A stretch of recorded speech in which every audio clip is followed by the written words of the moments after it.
What's up, everybody? Cody Bidlow with sprintingworkouts.com and ATHLETE.X, and I'm back here at the track for a track workout. Now, I know it's been a long time since I've posted one of these. Been dealing with injuries, and you know how that goes. But thankfully, today I felt good, came out and sprinted, and had a good session.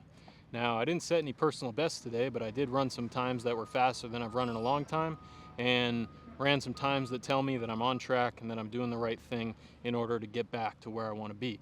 So for today's workout, I wanted to focus on a couple of things. One, I wanted to work on reaction time because it's been a long time since I've done that, and obviously you got to have a good reaction time if you want to run a good 100.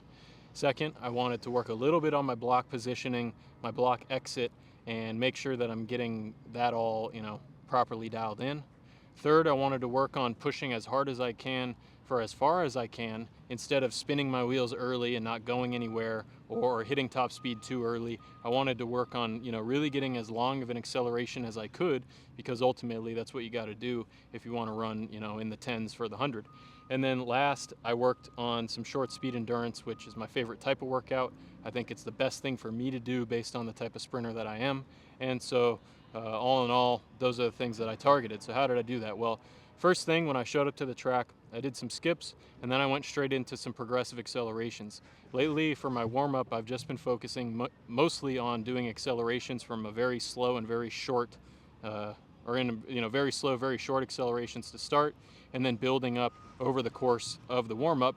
Not really doing drills, not really doing mobility stuff. I'll hit myself with the massage gun if I need to. I'll do a little stretch if I need to, but mostly just doing what I want to do. Warm up with the thing that I'm going to do in the workout, which is a form of running. And to me, that's been working out pretty well. So I'm going to keep doing that. So I did my progressive accelerations.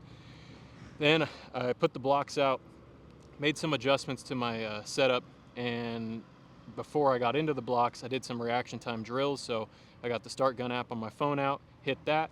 I would do, the gun goes off, I'd do an arm swing, did that a couple times, then hit the start gun, do an arm swing with a little vertical jump, did that a couple times. Then I got into the blocks and did a few pop outs. First couple I just did for one step, and then I did one for 3 steps, and then one that took me out to maybe 10 meters. Once I did that, I did 4 times 30 meters from blocks at about 90%. Now, typically you'd want to do those as fast as you can, but for me, since I haven't been sprinting as often lately, I'm not getting exposure to the skill side of sprinting as often as other people might if they're training more often. So my thought process is, you can utilize those accelerations to continue to ensure that you're warm, make sure that you're healthy, that you're not going to get yourself hurt in the workout. You're still working on acceleration, but the intensity is just a little bit lower than what it will be when you sprint all out. So that way I could work on my rhythm, my posture, things like that. So that way when I went into the fastest reps of the day, that was already in my head and I didn't have to think about it. So once I did those 4 times 30 meters, I set up cones at 30, 60, and 80 meters. And I did 2 reps to 80 meters from blocks as fast as I could run them. The first one I ran 9:02, which is, it's not that great, but it's better than what I've been able to run lately in general. Like, it was one of the best reps that I've had in the 4 sprint sessions that I've had since I took a break from training. And I ran 197 from 20 to 80, so that's faster than 10 meters per second from 60 to 80 meters. So, that was pretty good. Took about 8 minutes rest, went back into the blocks, ran one more 80-meter sprint. This time I ran 8.98 with a 6.97 60, a 3.96 30, and then 8.98 to 80 meters. So the 30 meter was the fastest that I've run in a long time. I think probably faster than I've run since at least the summer. So that was nice to see. And that was a result of pushing as hard as I could for as long as I could, not trying to go quick. On the first rep, I did try that, but it wasn't quite there. I didn't quite feel the push that I know I need to have in order to run a good 30. So on that second 80 that I did, I pushed as hard as I possibly could, tried to push, as far as I possibly could. Not pushing behind myself, but just feeling an aggressive, forceful launch off the ground rather than tap dancing the ground and trying to be quick. And that resulted in a nice 30-meter time. Then I hit 60 meters in 6.97, which tells me that my speed is not great right now. My acceleration's pretty good. My speed is not great. But, I'm out here to get better at that, so what do you expect? If you don't run for a while, you're probably not going to run that fast at top speed. So, there's no surprise there. But overall, I was able to accelerate well over the first 30, hit an okay speed from 30 to 60, and then maintain that speed very well from 60 to 80. And then I ran that 8.98 to 80 meters, which tells me I'm probably in shape to run 11 flat or better if I was all revved up and in a race. So to me, that's a pretty good sign. Like, if I could take a month off of training, this is my 4th sprint session back since I took a break, and I'm already in shape to break 11 probably if I were to go run a race. That tells me that, I'm doing the right thing by prioritizing recovery rather than training. So my emphasis lately has been on only training when I'm in a good state of readiness to train, only training when I don't feel like I have pain everywhere, and only training when I feel like I can run at an intensity level that is fast enough to cause an adaptation to run faster. Like, there's no point for me to come out here and run.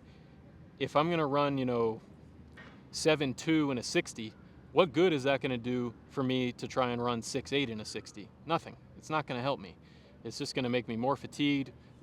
If I'm running slow, my technique is gonna be different. It'll probably perpetuate injury.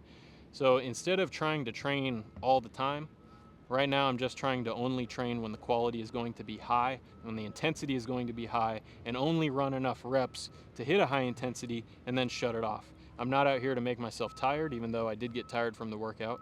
I'm not out here to run a whole bunch of sprints just for the sake of doing work. I'm here to run the most quality, intense sprints that I can and shut off the workout then, and only come back to the track to run again when I'm in shape to do that. Now, what am I going to do in between? Well, I'll either take days off, come out and do a shakeout, maybe do a light lift every 7 to 10 days. But the main focus right now for me is state of readiness, being able to hit a really high intensity when I sprint, and let that be the stimulus for my workouts. Not volume, not high frequency of training, just prioritize running fast and only do it when I can run fast. And for me, at this stage, at 32 years old, with a bunch of, aches and pains that seem to stick with me for a long time, that seems to be the ticket, at least for right now. Obviously, if I feel better and injuries go away and all that, things may change, but for now, that's what I'm doing. And if I'm able to break 11 off of that, that makes me happy. I know it's not the fastest time in the world. I know it's nothing to write home about, but it's something that, as someone who has been battling injuries for a long time, I haven't raced a 100-meter dash since 2022, and even then I had only done a few of them. That tells me that I'm doing the right thing as far as focusing on recovery and all that. So if there's anything that you take away from this video, it's that if you're not seeing your work, correlate to running faster, be honest with yourself about your state of readiness, and are you doing your training sessions, or are you showing up to meets ready to go? Or are you showing up in pain, tired, fatigued, that sort of thing? If you're chronically fatigued, you're going to end up like me with chronic injuries. So, learn from me, learn from my mistakes. There's a time and place to work hard. There's a time and place to push yourself. But there's also a time and place to push yourself on the recovery side of things, and to challenge yourself to only let yourself run when you're going to run fast. Because as sprinters, if we're not running fast in our training, then what are we really developing? We're not out here to get good at running at 90%. We're not here to get good at running at 80%. We're here to get good at running at 100% as fast as we possibly can. And if we can't do that in our sessions, are we really developing that quality or those qualities that are needed to do that in a competition? Something to think about. I'm not here to say that I'm 100% right or anything like that, but that's what I'm thinking about right now. That's what I'm doing right now, and this is the result. Running faster than I have in a long time, and I feel like I'm finally on track to start making some progress with my sprints after basically spending the last year hurt or recovering from injury. So that's all I got for you guys today. Thanks for tuning in. I'll catch you next time. This is Cody Bidlow with SprintingWorkouts.com and ATHLETE.X signing off.